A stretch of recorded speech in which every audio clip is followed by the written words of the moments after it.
Okay. So as we said, thank you, John. Where were you when we needed you? You were relaxing. That's the problem. Right, you see That's the what problem. happens when I relax? It's no good. This relaxing business is very dangerous. So, My mother thinks it's unity. unity, right? And that's one of the ideas of shalom, is to be all together in one wholeness, in one piece, unifying everything together. God's name is shalom.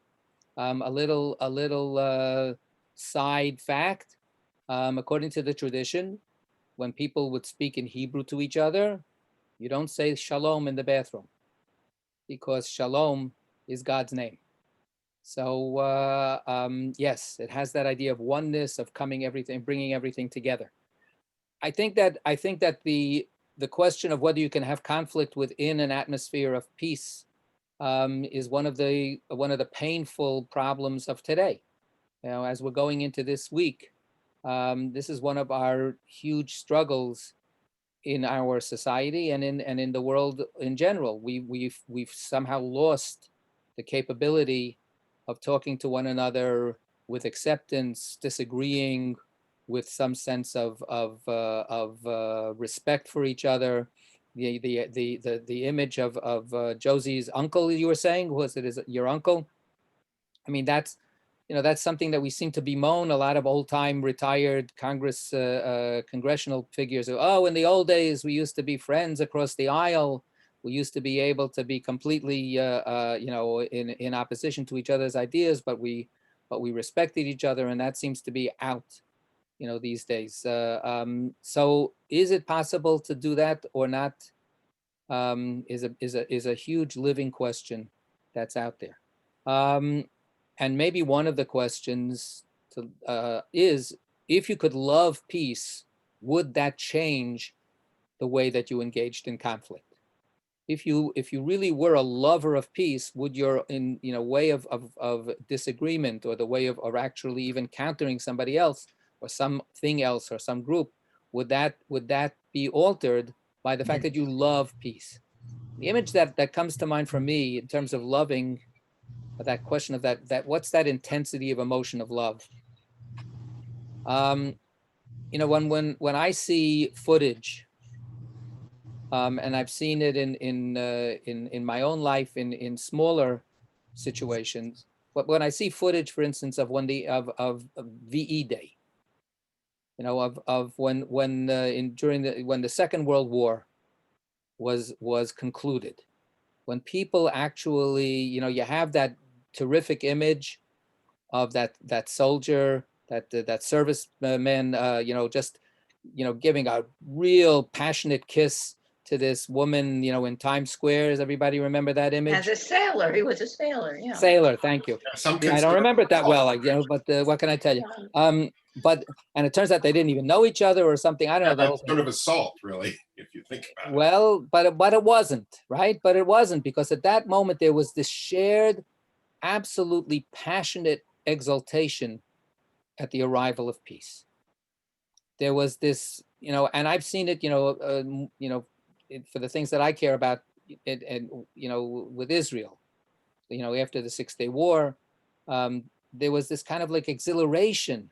It was, hold on, I have to read this. I can't read this. Dubious consent. Is that what that means? Yeah. So, well, those were those days. But the point is, forget that group. Sorry, I forget that couple. No, but people were totally swept away with joy and with deep emotion. They were loving that peace. There was a kind of a love in the air, and people felt good about each other, and people were, at least even figuratively, embracing each other. But that was post facto, right? That was a reaction to the arrival of peace after a horrific, experience. So, loving peace, can you keep that feeling proactively? Can you keep that feeling, before the all the death and destruction and fear and privation has to be endured. Can you love what that would be, that moment of peace where nothing was really settled? People had plenty of things that they had to deal with in their lives and so on, but nevertheless there was this kind of like sense of, wow, this is good. We're in a very good place.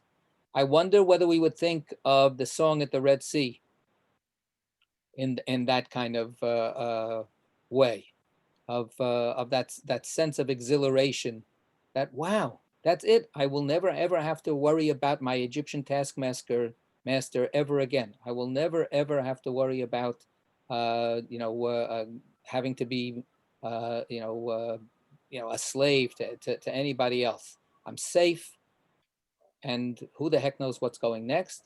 But that's sweet. That's great. A That's bursting sweet, out in right? song.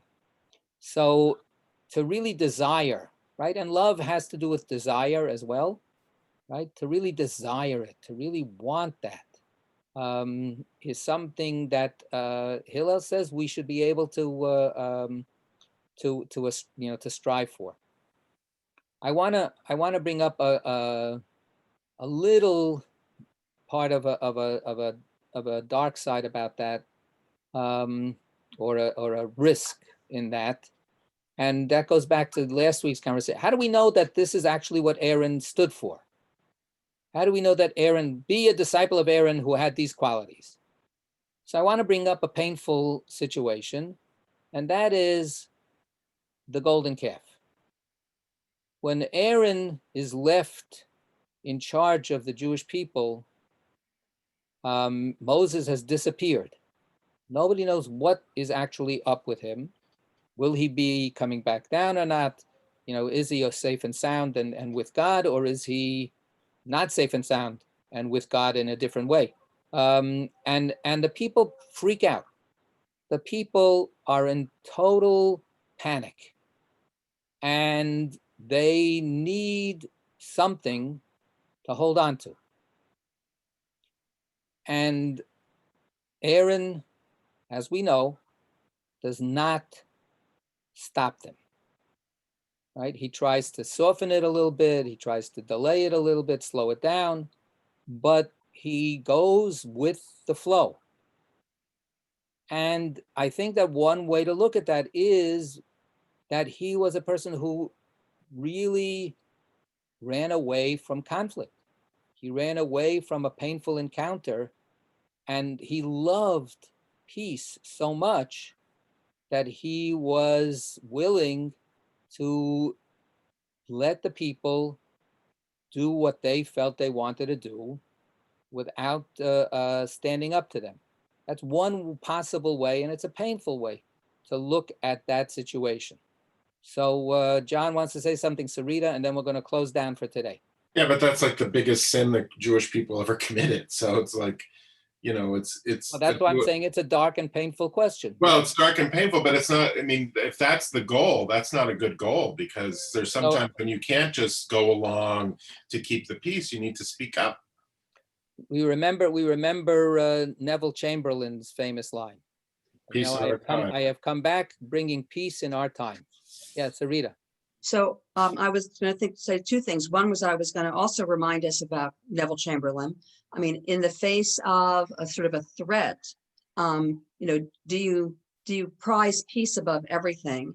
And also in our time talking, I'm trying to think, who was the person who talked about all it takes is for good people to be silent. And in our time now, seeing, violence against, people of color and such, so that perhaps standing by and saying nothing, is that all in the name of peace? Or in fact, is that almost undermining peace? I mean, so I think that there are times where conflict becomes unavoidable, and we can't prize immediate peace or what seems to be peace, because in fact, for those people who are in danger and jeopardy, it isn't peace for them. It might seem peaceful for us. And so again, I think that this sense of the larger communal good has to be an important aspect of viewing peace.